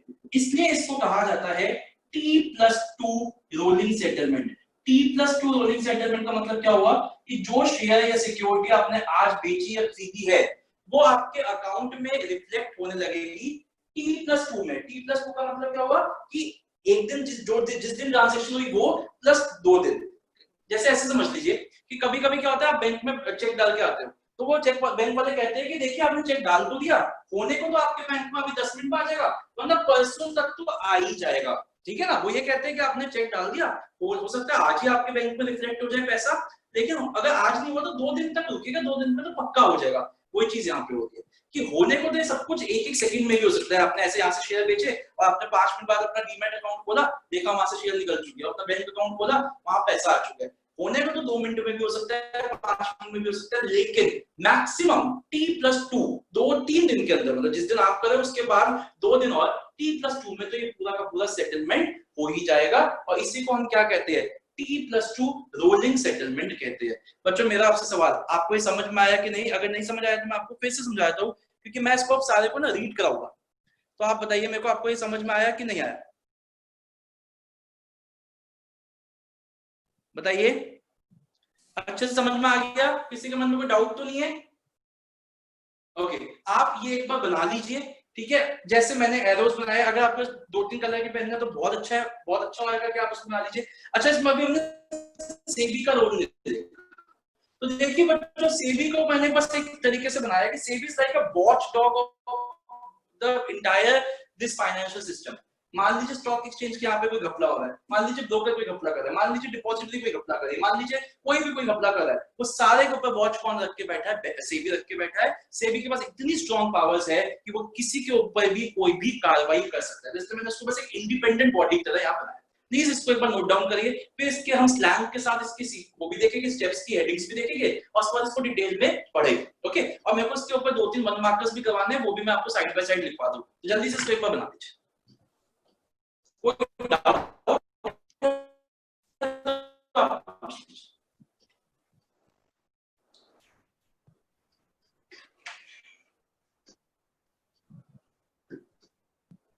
एंड आप इसको अपने पेपर में भी बना सकते हैं और बनाना भी चाहिए आपको। इस बार मैंने ऐसा कोई कुत्ता वुत्ता नहीं बनाया, मैंने बहुत क्लियर इमेजेस बनाई है। आप बिल्कुल ऐसे क्लियर इमेज अपने पेपर में बना सकते हैं।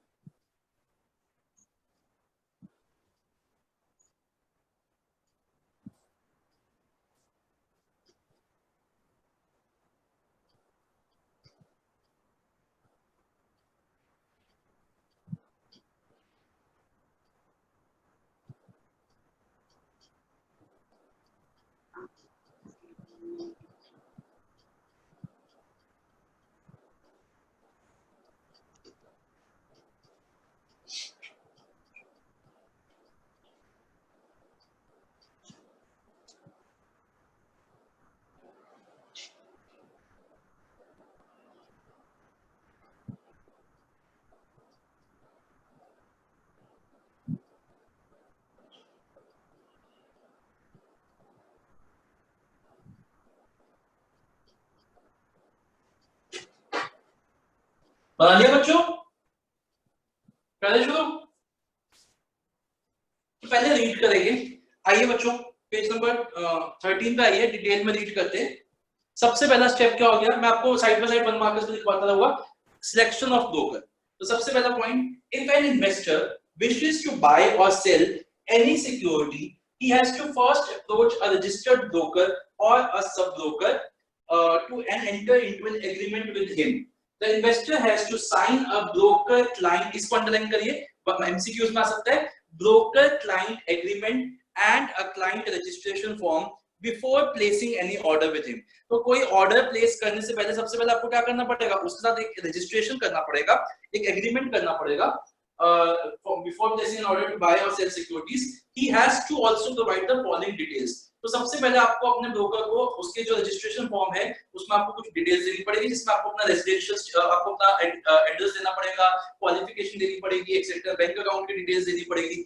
मैंडेटरी जो है, जैसे मैंने कहा ये लीगल है, तो आपको पैन नंबर देना पड़ेगा। अब आपको शायद ना पता हो, पैन नंबर क्या होता है, हर इंडिविजुअल का जो कि कमाने लगता है और टैक्स देने लगता है, उसको इनकम टैक्स एक नंबर देती है। जैसे आधार कार्ड हमारी सिटीजनशिप का एक प्रूफ कह लीजिए वो है, वैसे ही एक पैन नंबर आपका इस चीज का प्रूफ है कि आप इस गवर्नमेंट ऑफ इंडिया को टैक्स पे करते हो, आप हमारे देश के टैक्स पेयर हो। तो अकाउंटेंट जो हमारी इनकम टैक्स सिस्टम है, वहां पे पैन नंबर चलता है, और जैसे ही आप अपना पैन नंबर किसी को देते हो, आपकी लिंकिंग हो जाती है। तो आप चाहे गवर्नमेंट को मत बताओ कि आपने शेयर खरीद के कितना प्रॉफिट बनाया है कि नहीं बनाया, ऑटोमेटिकली उसके पास इंफॉर्मेशन चली जाएगी, क्योंकि वो सारा लिंक हो चुका है आपका। जैसे आप अपना पैन नंबर डिस्क्लोज करोगे, आपकी सारी की सारी ट्रांजैक्शंस लिंक हो जाएगी। इसलिए आपका पैन नंबर मांगा जाता है and it is a mandatory requirement. तो 1 मार्क का क्वेश्चन हो गया, what is the mandatory requirement, mandatory information which is required to be provided to the broker at the time of opening of a registration, मतलब at the time of registration. तो आपका सबसे पहला क्या आएगा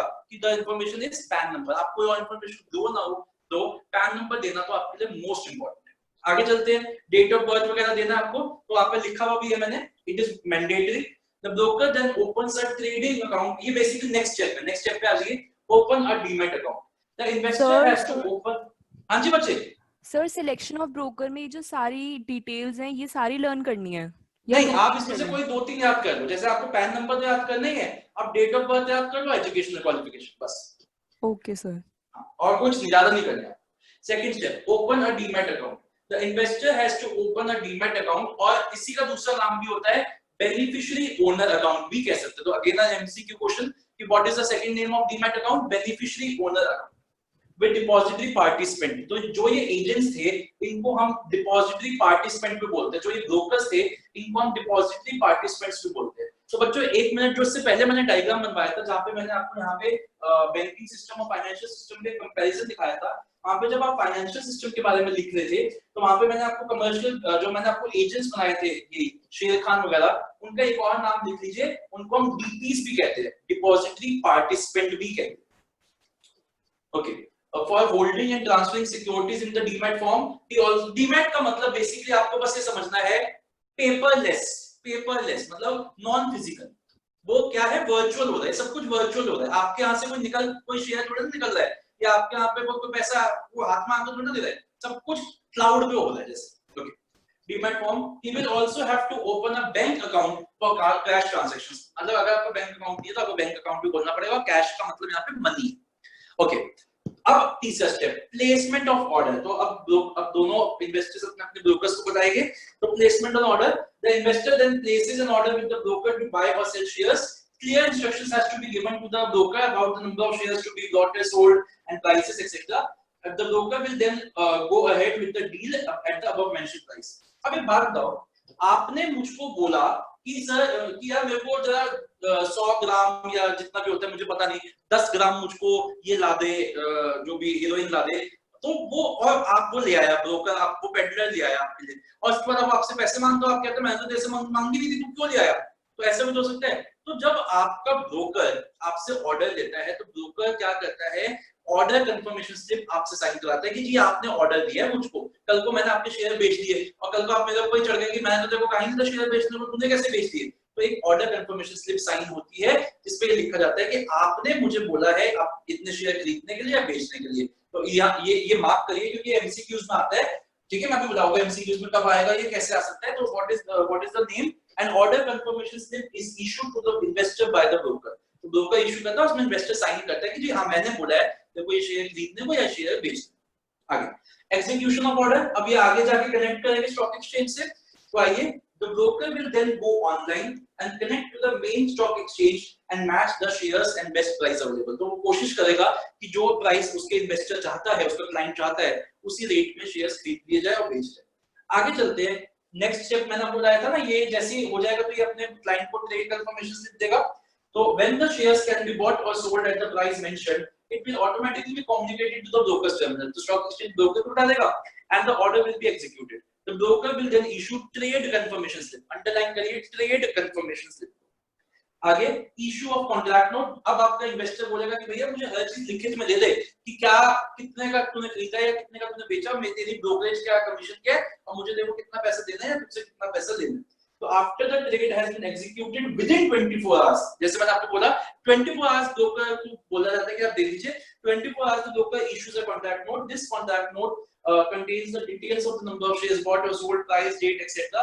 This is an इधर से mark करेंगे, this is an important document as it is legally enforceable and helps to settle disputes between the investor and the broker। अगर कभी कोई ब्रोकर डिस्प्यूट हो जाता है इन्वेस्टर के साथ, और इन्वेस्टर कहता है कि ये शेयर तूने 98 का बेचा ही नहीं, तूने तो ये शेयर 100 का बेचा है, और वो कहता है जी नहीं मैंने 100 का नहीं बेचा। तो यही कॉन्ट्रैक्ट नोट को लीगली आप साबित कर सकते हो, आप उस कॉन्ट्रैक्ट नोट को वहां ले जा सकते हो कोर्ट में। तो that is a legally enforceable document, ठीक है। तो ये हो गया अ यूनिक ऑर्डर नंबर, इसको अंडरलाइन किया आपने, important document as it is legally enforceable, ठीक है। A unique order code number is assigned to each transaction by the stock exchange, ठीक है, what is presented। तो पहले 6 स्टेप समझ में आ गए बच्चों आपको। अब आइए 7 स्टेप। अब जो थोड़ा सा कॉम्प्लिकेटेड काम है वो शुरू होता है कि now the investor has to delivery of shares or the payment of cash। तो अब क्या होगा, ये इसको शेयर्स दे पैसे दे देगा, ये इसको शेयर्स दे देगा। now the investor has to deliver the shares sold or pay the cash for the shares bought। This should be immediately done after receiving the contract note। तो जैसे ही contract note आपको मिलता है, आपको ये काम करना है। आप 7 स्टेप के लेफ्ट में लिखिए T डे, ट्रेड डे लिखिए या फिर T डे लिखिए। दिस इज 7 स्टेप के लेफ्ट।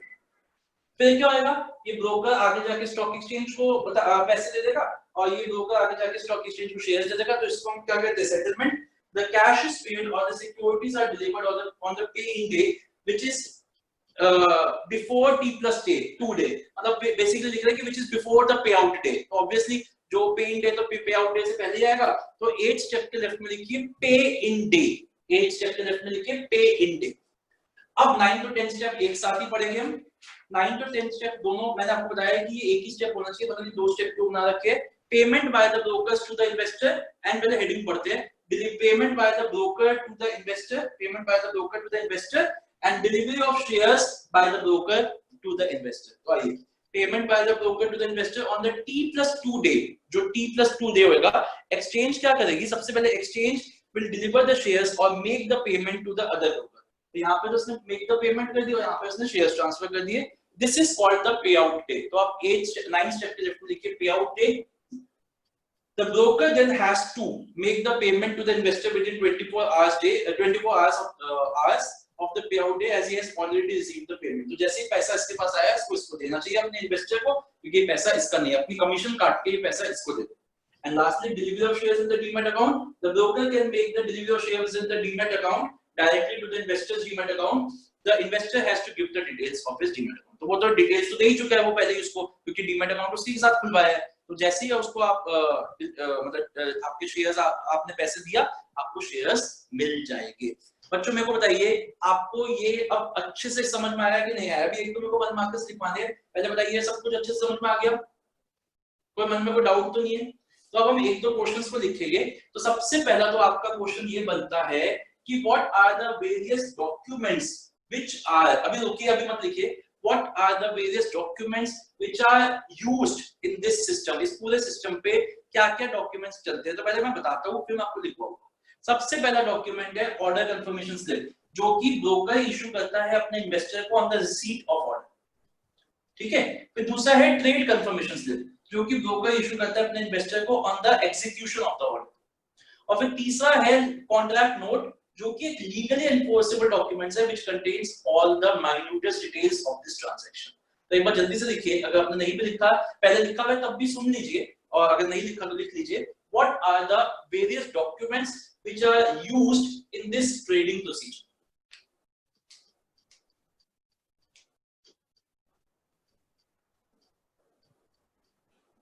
तो सबसे पहला लिखिए order confirmation slip, order confirmation slip,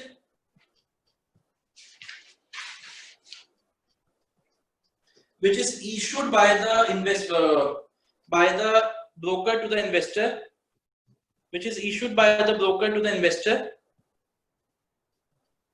on the receipt of the order, on the receipt of the order।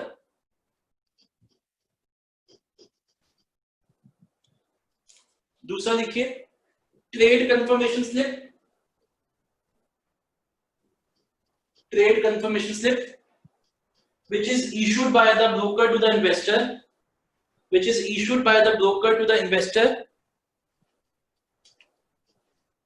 on the execution of the order, on the execution of the order।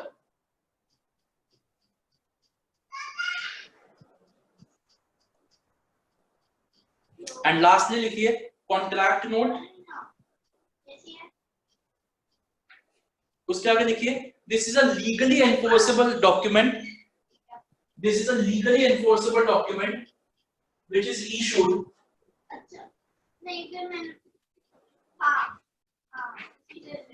this is a legally enforceable document which is issued by the broker to the investor, which is issued by the broker to the investor and helps in, आकृति please अपना microphone of कर लो, and helps in settling of disputes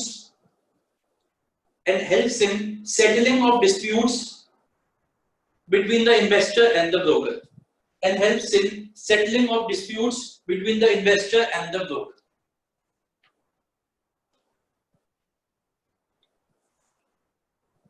अब बच्चों एक और question लिखेंगे, मतलब question नहीं है ये, 1 मार्क का डेफिनेशन से जो मैं आपको लिखवाने जा रहा हूं, मैं आपको ट्रेड डे, पे इन डे और पे आउट डे की डेफिनेशन लिखवाऊंगा। तो सबसे पहले डेफिनेशन लिखिए, ट्रेड डे मतलब डिफाइन कर दीजिए, define trade day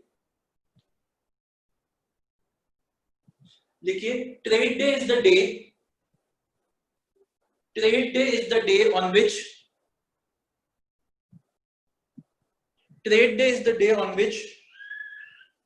the investor has to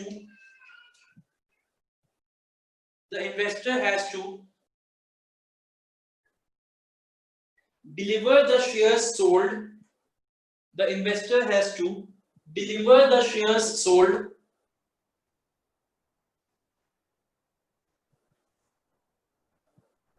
or pay cash for shares bought,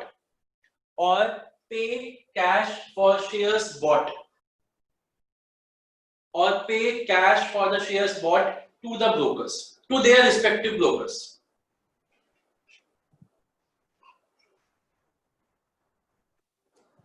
उसके बाद लिखिए पे इन डे, तो उस पर लिखिए पे in day is the day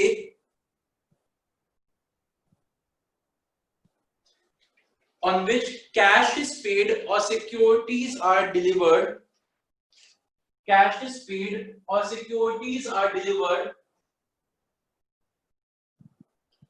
by the brokers to the stock exchange,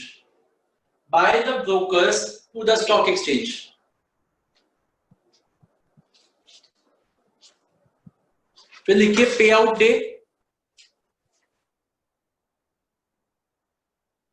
तो लिखिए पे out day is the day on which the exchange delivers the shares or make payment to the brokers. The exchange delivers the shares or make payment to the brokers. तो बच्चों ये आपका 10 steps का procedure था, इसका slang लिख लीजिए जल्दी से। पहले इसमें ना क्योंकि 10 स्टेप्स का है तो इसमें हमें 2 स्लैंग्स यूज किए हमने, बट वो सीक्वेंस में ही है, आपको सीक्वेंस में याद करना पड़ेगा, आपको पता ही है स्टेप्स है तो आपको सीक्वेंस में याद करना पड़ेगा। और हमारा जो वो है वो भी जो स्लैंग है वो भी हमारा सीक्वेंस में ही बना हुआ है। तो लिखिए सबसे पहले 6 स्टेप्स का लिखिए। श्रद्धा, ओनली पर्सन एलिगेंट इन इंडिया। तो पहले 6 स्टेप्स का हो गया इसी सीक्वेंस में। और नेक्स्ट है द सुपर प्रिटी, दिख रहा है दीवा।